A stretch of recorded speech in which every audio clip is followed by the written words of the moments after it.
তো আমি আগের ভিডিওতে স্লোপ আর ইলাস্টিসিটি নিয়ে ডিসকাস করেছিলাম।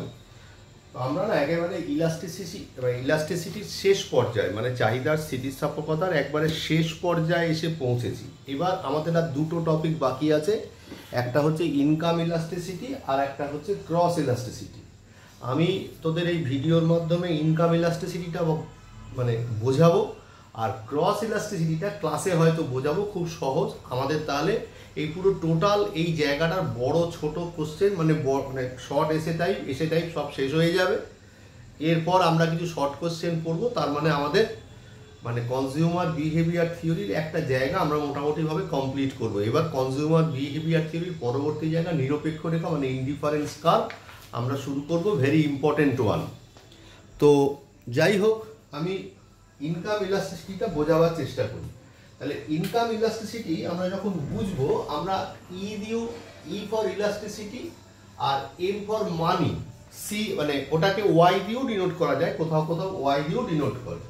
তাহলে যখন প্রাইস ইলাস্টিসিটি অফ ডিমান্ড বুঝেছিলাম, সেখানে লিখেছিলাম যে proportionate change in quantity demanded divided by proportionate change in price লিখেছিলাম। এখানে লিখবো প্রপোর্শনেট চেঞ্জ ইন ইনকাম, আর প্রাইস নয়, যেহেতু আয় ভোগ মানে যেহেতু ইনকাম ইলাস্টিসিটি মানে আয়গত স্থিতিস্থাপকতা, তাই ইনকাম লিখলাম। তার মানে কি হবে, ডেল্টা কিউ, আমার যখন নোটটা দেবো দেখবি ওখানে এক্স আছে, যেহেতু এক্স দ্রব্য তাই, ঠিক আছে, এখানেও এক্স লিখি, q x divide by q মানে কোয়ান্টিটি চেঞ্জ ডিভাইড বাই মূল quantity delta m by m. তাহলে কি হলো, ডেল্টা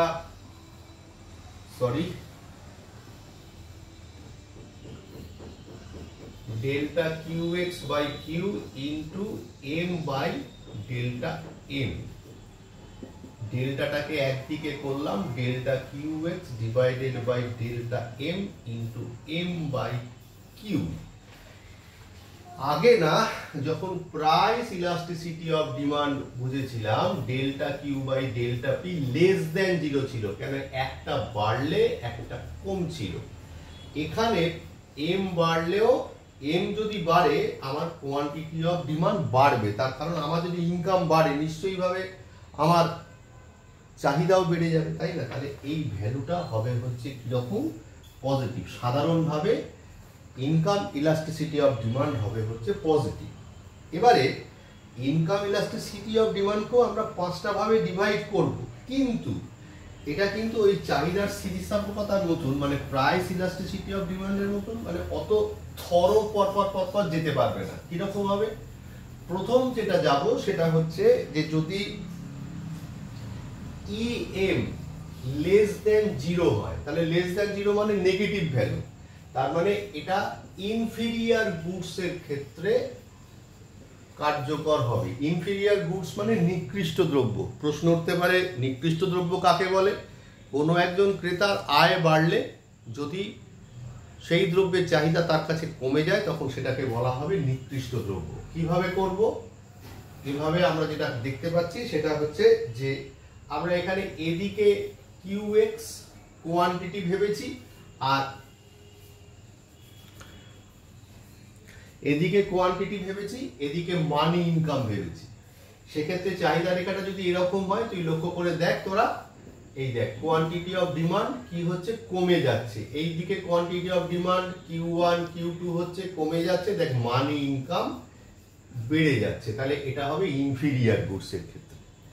আর যখন ইএম গ্রেটার দ্যান 0 হবে, তখন সেক্ষেত্রে কি হবে, 3টে জিনিস কার্যকর হবে। কি কি? একটা ইএম ইকুয়ালস টু 1, একটা ইএম গ্রেটার দ্যান 1, আর একটা লেস দ্যান 1। তার মানে কি হবে, তাহলে সেক্ষেত্রে যদি আয় এবং কোয়ান্টিটি ডিমান্ড একই হয়, তাহলে সেক্ষেত্রে হবে ইএম ইকুয়ালস টু 1। আর যদি একটা বেশি কমে মানে আয় বেশি বাড়লো, কোয়ান্টিটি অফ ডিমান্ড কম বাড়লো, তবে ই লেস দ্যান 1। আর দুটো সমান সমান বাড়লে ইএম ইকুয়ালস টু 1। জানি না কতটা কি মানে এই জায়গাটা আরেকবার রিপিট করি, আয় এবং কোয়ান্টিটি অফ ডিমান্ড একই রকম ভাবে বাড়লে ইএম ইকুয়ালস টু 1। আয় যা বাড়লো তার থেকে কোয়ান্টিটি অফ ডিমান্ড বেশি বাড়লে সেটা হবে গ্রেটার দ্যান 1, আর আয় যতটা বাড়লো তার চাইতে যদি কম বাড়ে তাহলে হবে ই লেস দ্যান 1। এই হচ্ছে ইনকাম ইলাস্টিসিটি। খুব সহজ ব্যাপার। আমি ইংরেজি নোটটা আগে গ্রুপে পোস্ট করছি, বাংলা নোটটা এক্ষুনি খুঁজে পাচ্ছি না, সেটাও আজকালের মধ্যেই দিয়ে দেবো। তাহলে আমরা মোটামুটিভাবে পুরো শেষ করে ফেললাম। এবার ভালো করে পড়বার চেষ্টা করো। একটা অবশ্যই আমরা অফলাইন ক্লাস নেব, যেখানে আমাদের যে ডাউট ক্লিয়ার থাকবে সেই ডাউট ক্লিয়ারগুলো টোটালটার ওপর করবো।